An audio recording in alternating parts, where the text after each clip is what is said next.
আলুর দাম কম থাকায় চিন্তিত ব্যাপারীরা। তারা অনেক লোকসানের মুখে। কোলেস্টেরলে আলু ঢুকাইছে, প্রতি কেজিতে 5 টাকা 60 টাকা লস।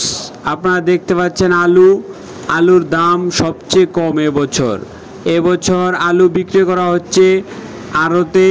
কোলেস্টেরল আলু বিক্রি করা হচ্ছে 16 টাকা 17 টাকা, আর তাদের খরচই পড়েছে 22 টাকা 23 টাকা 24 টাকা করে খরচ পড়েছে।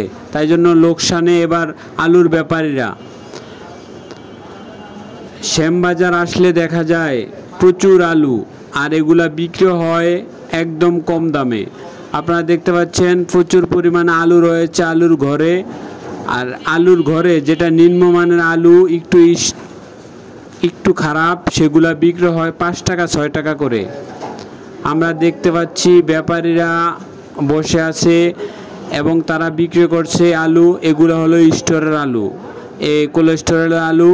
এই আলুগুলোর দাম বর্তমান বাজারে 16 টাকা 17 টাকা এরকম দামে। প্রতিটা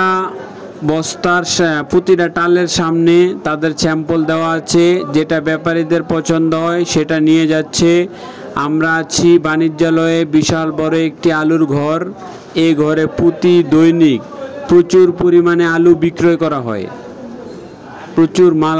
আপনারা দেখতে পাচ্ছেন স্যাম্পল। প্রতিটা লটে 70 বস্তা 80 বস্তা 100 বস্তা করে আলু রয়েছে, এবং বড় বড় ব্যাপারীরা এসে এখান থেকে আলু কিনে নিয়ে যায়। এখানে কোনো খুচরা বিক্রি হয় না, সব পাইকারি বিক্রয় করা হয়। লাল আলু, সাদা আলু, সব ধরনের আলুই রয়েছে এখানে। প্রতিটা বস্তার সামনে স্যাম্পল রয়েছে।